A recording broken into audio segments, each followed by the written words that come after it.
Rani Raimundo. Oo, nag-i-invent ako ng title, di ba? Why can't it Good job! Why Why can it be the two of us? Sobrang haba na yung title. Ay, pasok yun sa name that Oo, tune. pasok pa rin kasi nakuha mo yung title talaga eh. Oo, diba? Okay lang sumobra. Wag ang kulang. Tama. Para sa paghanda yan ng pagkain eh. Sumobra na yung pagkain, huwag lang kulang. Tama, kasi nakakaya sa mga bisita, nakanganga. Nakanganga, iba tuloy ang inaabangan. Diba? Para si Jay Ryan, nakaupo sa sahig. Ay, ba't ka dyan? May inaabangan. Eh, sorry ba tayo? Gusto mo tanggalin yung mesa? Ay, oo, hindi pala. Sorry. Kapangalan lang. May mga wowies. Ito pong Mars Day, Thursday dito sa extra service. Okay ka lang, Devin? Okay lang. Hindi kasi nalalaglag yung mic na Ay, pasensya. Medyo ano kasi yan eh. Walang practice. Oo. Kaya ba? Kulang sa himas yung mic namin. Oo. Kaya kaya pag hinihimas ko bumayos, di ba? At guest natin ngayong gabi, walang iba kundi si Edward Mendez. Yes! And meron siyang lalabas na book na malapit na, lalong-lalo na yung gustong, ano mo yun, yung, ano mo kasi dapat ngayon magpalit ka na ng lifestyle mo, di ba? Maging healthy na tayo. Correct. Oo. Eh, wala na tao na yung mga excuses na yan. Kung gusto mo ng love life, pwede kang Diba? Motivation yung Kung gusto, may paraan. Kung Pag ayaw, may dahilan. Maraming dahilan, actually. Oo. Ayan. At, syempre, ating extra usapan. Gusto kong mag-diet, kaya Ayan. lang, text kayo sa amin, 0999-112-1328. At gaya ng lagi kong pakiusap, please, huwag kayong mag-flood. Pakiusap, okay? At, syempre, ating text line, hotline, 638-1035. Sabi rito, gusto ko mag-diet kaya lang ang sarap niya. Ang sarap niya. Niya tao? Niya kasamang kumain. Ah. Kasi di ba may mga taong gano'n, na kunwari ikaw, you yourself, you're trying to lessen your food intake. Pero pag nakakasama mo isang tao to, pag lumalabas kayo, kain kayo, parang, shucks, ang sarap na Kasi kumain. meron kang nakakasamang tao na masarap kumain, di ba? Na parang pati ikaw naiengganyo ka kumain. Correct, oo. Di ba? Oh, actually ganun ako eh. Ako yung Ano ka? nagpapahinga. Kala ko, hanip! Kanin. Oh, that's my passion is to eat. The inspiration for your, Yes. Kala ko pag nakakasama ka, So- nagugutom yung Ah, tao. yeah. Pag nakikita siya, kanin na lang please. Oo. So, masasabi mo, Edward, the giver ka? Give and take. Ako na magtatanong mga hard-hitting questions, pare! Parang nagsisisi na siya, gusto niya na umuwi. Gusto niya na tumakas at umuwi at matulog. Hard-hitting questions na tayo ngayon, agad-agad. Sabi ni Jay Ryan dito sa ating Twitter, bakit ako magda-diet? Wala naman akong love life. Di yun nga motivation eh. Di ba parang kung magka-love life, Oo. dapat, pero kasi may iba kasi di ba gusto na rin Pinagdadaanan mo. Growler. Growler. Mga chub cheese. Alam mo yung growler, Edward? You know what growler is? No. Grinder. Alam mo yung grinder? Grinder. Yeah.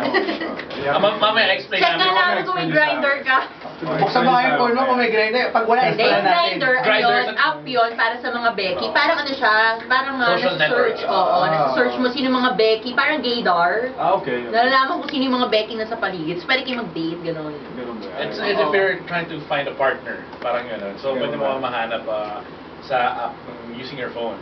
Oo. Grindr. At yung growler naman, kasi yung ibang mga Becky, gusto nila yung medyo May mga chubby-chubby. fetish, yung mga yun, Oo, yung mga bear, ganyan. So, growler naman sila magiging member. Okay. Yung pala yung display nun. So, I'm sure yung mga wawits natin, mga experts, ganyan, zipliners, may mga katanungan sila about mga health issues o mga health myths. Sabi nga ni Dehins kanina, di ba? Unang-una, pag nag-diet ba, okay ba yung starvation diet, yung hindi kumakain?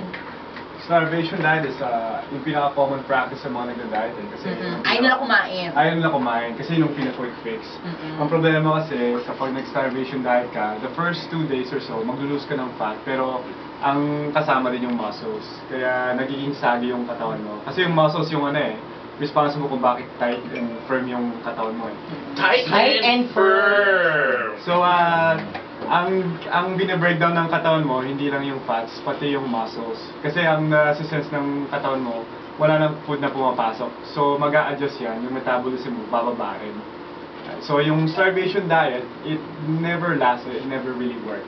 Oo. At pwede ka pa mag-collapse. Take it from me.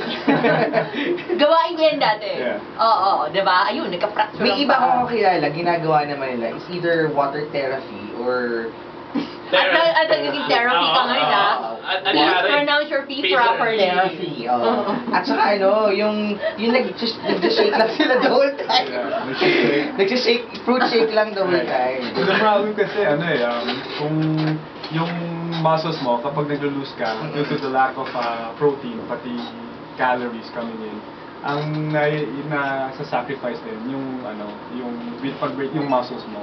So, Kaya diba sinasabi nila na after mag-workout, dapat kumakain ka 30 minutes? Yeah, kasi after or 1 hour that's after? for, kasi pag nag-workout ka, breakdown mo rin yung katawan mo. So, hindi ka nag-improve sa gym, nag-improve ka from the recuperation and rest. Recuperation. Yeah. Meaning, Spell! recuperation. Yeah. Recuperate. Meaning yung pag-recover. Yeah, pag-recover. Ng katawan. Of course, So, adjust, naman- ganyan. Ikaw na. Thank you, Mr. Webster.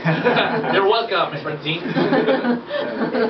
Ayan. Yung naman, excessive exercise. Kumbaga, kung mas marami ka, mas mahaba yung oras mong tumatakbo ka, nagka-cardio ka, nag-workout ka, mas okay ba yon? No, nakakatawa kasi a lot of people think the harder and the longer you work sa gym, the better. Actually, it's the worst.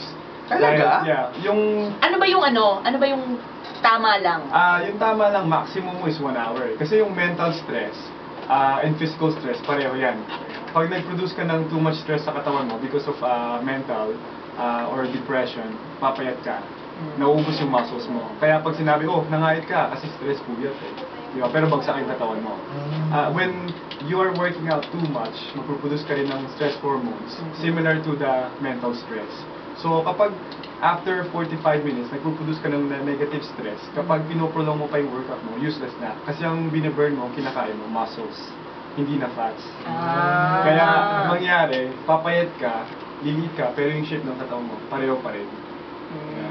So kailangan intense, short, pero precision. Kumbaga, Si Piolo Ascal kasi, pagka nag-gym, Gym ba yun? Di ba sauna lang siya? Oo, yun nga, pinupunta niya sauna. Sauna lang mga 1 hour. Dapat dun alam ko maximum 30 minutes Oo. lang. Kundi tuyot ka na. Kaya nga laki na ng muscle niya sa leg, kakalikan eh. Hindi lang sa leeg, may muscle na siya sa mata. Oo. Oo, sa talukap ng mata, meron ng Oo. abs. Edward, tawag dito, yung sa pag-lose ng weight, lalo na sa, kasi karamihan isip nila, may mga gain na, gusto ko maka-lose ng, kunwari, 10 pounds in 2 weeks. Ano ba yung healthy, let's say, maximum na dapat sa isang linggo, ito lang ang ma-lose mo? per week, yung maximum mo is 2 pounds. 2 pounds lang? Per week, 2 yes. pounds lang? Yes, kasi kapag sobra na, more than that, more likely, hindi na fats yung nalulose mo, kasabay na doon muscles. I keep emphasizing yung muscles kasi 1 pound of muscles can burn 100 calories per hour doing nothing. Kaya kapag biniburn mo yung muscles mo and you're using it up as energy, bumababa rin yung metabolism mo. So you have to also be careful with your muscles. And pag nagda-diet ka, okay yung protein intake mo, balance yung nutrition mo, pati yung exercise mo, tama lang, hindi sobra. Yung fats nagiging fuel. So ang pinaka-safest is 2 pounds per week. Kasi Yeah. pag more than that, hindi na fats yung Alam nyo na ha, mga wawit. Sa 2 Oo. pounds per week lang, huwag yung So, mamadaliin. ikaw, ginuhol mo na 20 pounds in 20 2 pounds months. Diba? Ikaw, di ba dati yun ang unang goal mo? Yeah.